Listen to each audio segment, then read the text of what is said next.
Because what if even the positive labels that we've received and have identified with are also limiting self-beliefs? Do they still seem so positive? What are the labels that have stuck with you throughout your life? I've always been known as the happy one, the social one, the wild one, the skinny one.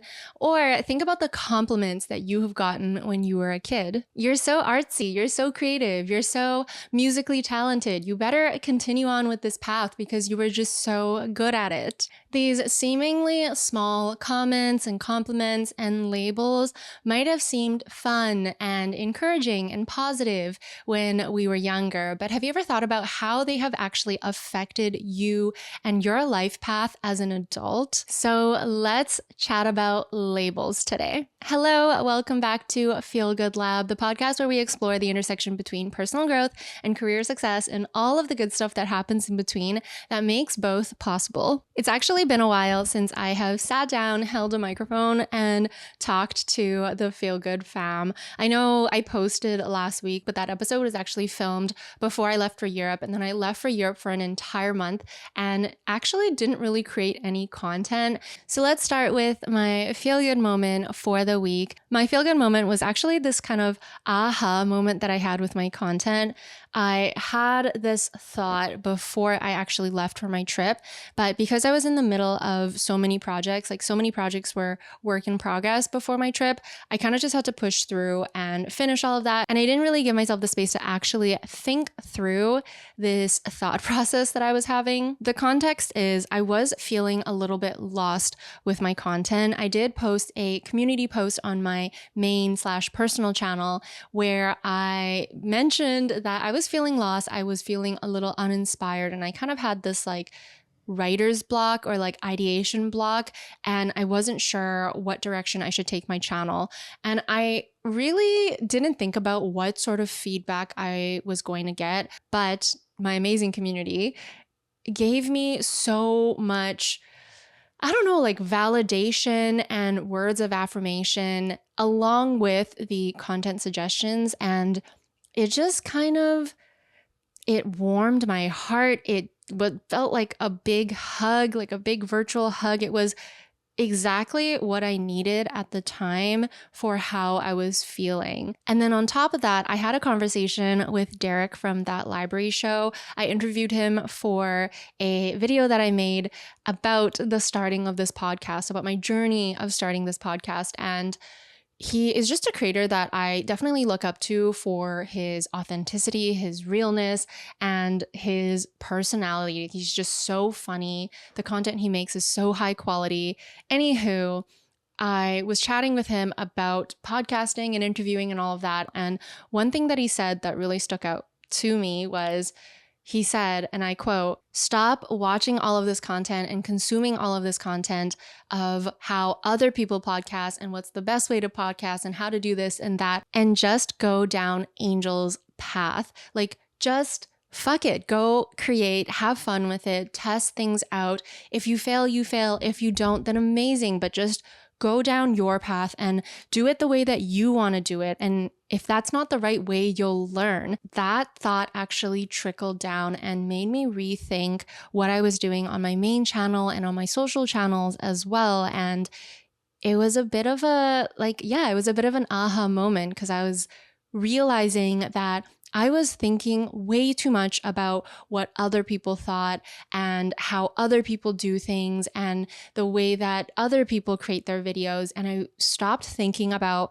my own creativity and how I wanted to do it and what brought me joy and what visions I wanted to see to life. I'm still definitely in the process of figuring out exactly how I want to move forward with my channel, with my content, and what the overall theme and message is that I want to put out there into the world. But it made me feel so much better about wanting to do things a little bit selfishly. Like, I know that there are certain tips and tricks and strategies that would help you as a creator. But for me, I think I just needed a reminder that yes, those things matter, but what also matters is you being able to tap into your creativity and feeding that and fueling that and using that to create videos and content and art and whatever else I want to put out on the internet. So if you're somebody who commented on that community post, or if you're Derek, thank you so much, because all of your words honestly helped me so much in getting over this mental barrier that I was experiencing, where I was really just digging myself into a hole and thinking myself into a funk. So we're officially in the last quarter of the year, and end of year is slowly inching closer and closer. And always around this time, I start to think about, review, and evaluate how my year has gone, like very naturally. But as far as personal growth or setting goals go, I really don't love the idea of like setting New Year's resolutions and then expecting to follow through with that throughout the entire year. Like, I much prefer setting shorter term goals like quarterly goals or monthly goals, because it helps us mentally create an easier to follow system than if you were just to say, I want to achieve XYZ by the end of the year. Let me know if you want a separate episode where I talk about how I set and achieve goals, both in my personal life and in my career life. But in this video specifically, I wanted to use this opportunity where I know a lot of us are starting to review and think back on our year to give a little bit of headspace towards thinking about and exploring some of the labels that we have self-identified with or have heard being used about us in our past. This is actually something I've personally thought quite a lot about, but also have done a little bit of research into, because I got into this headspace a while back where I started thinking about all of my limiting self-beliefs and where they come from. And that's how I kind of dove into the topic of labels, both self-imposed labels as well as labels that we have heard others place on us. So I think that labels can be helpful, but can also be really detrimental depending on how we look at it and how we use that information. So let's start with the positive and talk about how labels can actually be helpful in our lives. Naturally, labels really help us understand our social environment. So when we were kids, we had teachers, we knew that we were students, we maybe knew that we were kindergarteners, and it kind of helped us understand like the different social hierarchies that are important and how we should respect our elders because we are younger, or that we should respect our teachers because they teach us things. Labels are used in affirmations as well. So we are big, we are strong, we're going to grow big and strong, we are smart, we are sporty, we are artsy. They're also kind of like this shortcut for us to understand ourselves. So maybe we innately know that we like to draw or write or read, but we're able to bundle all of that together and say, oh, I am a creative person. And then, of course, labels can actually give a sense of community and belonging as well. So it feels good to know that you belong on a sports team, or it feels good to know that you're a part of a community of musicians. If we didn't have labels at all, it would be a lot harder for us to build these groups and communities, because there wouldn't be the words that we needed to be able to relate to each other. However, labels do fail to capture like the entirety and the complexity of us as humans. So we can use a ton of labels to describe ourselves, but it's never going to be able to capture the essence of who we are or who we feel like or what we feel like. And there are so many ways that the usage of labels can be really harmful to our sense of belonging, our sense of community, and our sense of self as well.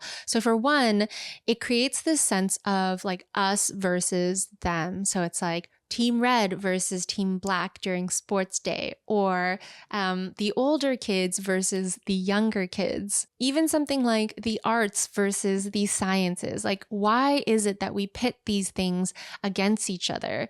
when the world really needs both. Labels can also carry social stigma and can reinforce stereotypes that we have been taught about race or sex or culture or religion. And really, no matter what, labels do place us into a box. It's very restricting because how many times have we unknowingly or unintentionally placed a label on somebody and then built our entire understanding of that stranger based on that label? And the really interesting thing about labels is that if we start believing in the labels that we have identified with or somebody else has identified us with, we start behaving in a way to live up to that specific label. When I came to that thought, it really made me start to question whether or not the compliments that we got when we were a kid were really all that beneficial to us. Because if I actually think back about what I was told about myself when I was young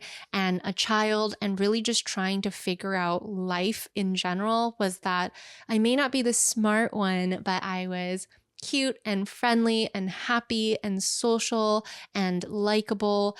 And unintentionally, I have carried that forward in my life where I would tell myself, oh, it's okay that I'm dumb. It's okay that I didn't do well in school because people like me, or I'm friendly, or I'm cute, or I'm happy, and those things will maybe take me here in life, which is absolutely crazy to think about, that we just let all these different adults or people in our lives kind of tell us exactly who we are and who we should be. I know that example is sort of shallow and seems a little bit silly, but think about how many times somebody has told you something about yourself in your life. What did your parents tell you about you? Or what did your friends tell you when you were younger? I can promise you that we have now had thousands and thousands of labels being used to describe us. And the thing is, it doesn't necessarily have to come from other people as well. We will place labels on ourselves. We will think of ourselves in certain ways, whether intentionally or unintentionally. So I could do something well and think, oh, I'm good at this. Or I can experience something in my life. Maybe it was traumatic. Maybe it brought me a ton of joy. And that event will actually create like an implicit label in our heads about ourselves as well. But whether those labels are positive or negative, they all become this sort of like self-fulfilling prophecy.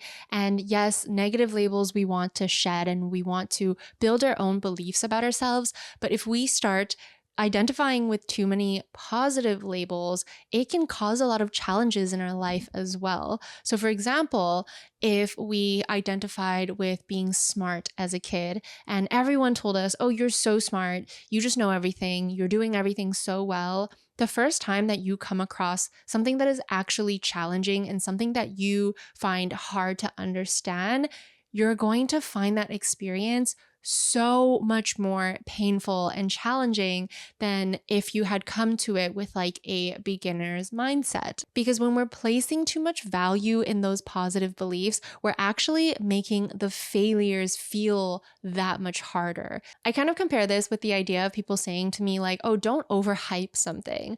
Under promise, over deliver. Like when you're going into a movie, you don't want to have too high of an expectation for it because it'll be so much harder to meet that expectation. You want to go in kind of with like this blasé mindset, like, oh, if it's good, it's good. If it's bad, it's bad. And typically those movies end up turning out so much better because your expectation for it was low.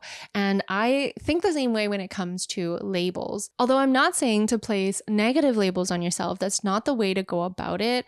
I just more so want to prompt you to think about what labels you currently identify with, whether externally placed or internally placed, and really start to understand how they have affected your life until now and whether you still want to identify with them moving forward. There isn't some magical solution to like shed all your labels and start anew, but I do think that just becoming aware of them and starting this thought process of figuring out like who you think you are and who other people have told you that you are can really start to help you figure out Is this who I really want to be? And are these things that I truly believe in myself or want to believe in myself? And whether that's something you want to continue in your life. I'm realizing that I'm sort of in this life stage where, yes, I have all of these things that I want to work towards, of who I want to be, of what I want to do, of what I want to feel and experience.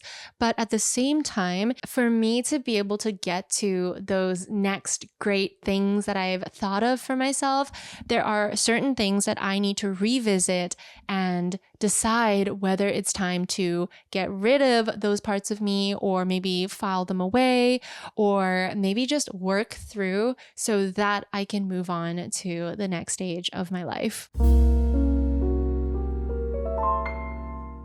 I did end up writing out some of the journal prompts that I have been using when thinking about my own labels and how I want to move on from them. So I thought I would share them with you just in case you also love the act of journaling and you use it as a tool to help you think certain topics or feelings through. Because as much as I actually really love like free form journaling and like brain dump journaling, I've really been liking just starting with a prompt or at least answering one prompt every day. It just gets me thinking in a different way rather than sort of falling into my regular routine of just like doing a diary of my day or ranting about something that I'm stressed about. Prompts for me are really just a guidance point to get me to start thinking about new things and new topics and just really working my brain while I'm journaling. So I hope you take some of these and actually use them because I found them really helpful. And if you want more journaling prompts, I did start sharing my weekly journaling prompts that I've been using on my Instagram page as well. And I put them in a journaling highlight. So I'll continue to share those and I'll reshare them onto the Feel Good Labs page as well. But yeah, I hope these help. So the first prompt is to just write down 5 to 10 labels that are positive that you have heard about you or you have thought about yourself. The second is to do the same, but with the negative labels as well. Then I want you to actually look at those two lists and see which ones jump out at you the most. Maybe take 3 of each, so 6 in total, 3 positive, 3 negative, and write them down on a page. And then next to each of those labels, write down in point form how they have affected your life. So for example, I used to always be called the friendly one or the easy to get along with one. And although that actually gave me a lot of confidence when I was a kid to like go to other children and be like, hey, want to be my friend? As I got older, it started to actually place a lot of pressure on me in social situations when becoming an adult, like you just feel awkward, you're getting to know yourself, and then making friends naturally is also a lot harder because everyone is getting to know themselves and figuring out what they like. And they're just less open to, I guess, like making friends with everyone like you were when you were a kid. And so what started out as this very positive thing actually led me to have a lot of social anxiety around meeting people and making friends because I always had this limiting belief of like, okay, well, if I'm the social one, like, why is this so hard? So go through and think of each one on that deeper level and really try to dig and see how they have actually affected you as a child versus you as an adult. And this is probably going to take a while unless you want to dedicate some time and just like sit down and bang it out. You can maybe do like one a day and just really give yourself the time and space to think it through. Once you have notes written on each of those labels, start to think about, are they limiting? The answer is probably yes. Who told me this about myself? How did this label come about? We're not placing blame, we're just trying to understand where it originated from. Do we see this label as something that is positive or something that is negative? Can we change that view at all? And then lastly, start to really think about, is this still a label that I want to identify with? Who would I really be without this label? Would I be better if I were to remove this label entirely from my life tomorrow? would that get me closer to my goals? I definitely think that there are going to be labels that we want to keep in our lives. Like, I want to be a creative person and I want to be seen as that.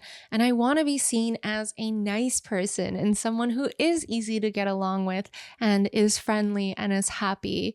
But I think it's just a matter of figuring that out and deciding for yourself how you want to receive and take those labels and not letting it be a self-limiting factor and instead using it as an opportunity for growth. Let me know if you've also thought of labels in the same way. Like, I know that I'm not the only one because there are literal research papers written and done on this topic about how labels can actually be really detrimental and be these self-fulfilling prophecies. But sometimes I will take a step back at these topics that I'm like so deeply exploring and think like, damn, is this what self-help and therapy is really doing to me? Like, they're just turning me into this like philosophical person who is just looking so deeply inside and trying to like solve everything. Like, I don't know. It's actually kind of funny to see me become so obsessive over these seemingly really simple and mundane ideas. It's fun though, don't get me wrong. I love obsessing into topics and then learning about them.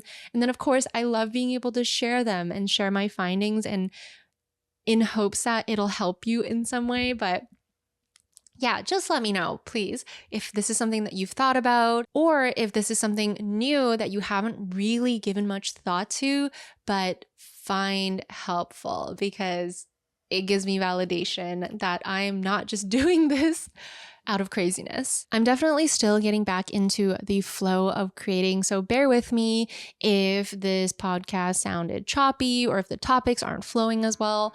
I really am just still working on being a speaker and a podcaster and somebody who shares these bigger ideas and not just vlogs. So we're working on this together. Any feedback that you have is always helpful. So comment them, email me, do whatever it takes to tell me how to improve. But that is it for this week's episode. Make sure you like or rate this episode wherever you are listening to it, because it helps me so much when it comes to reaching a bigger audience and being able to talk to more people.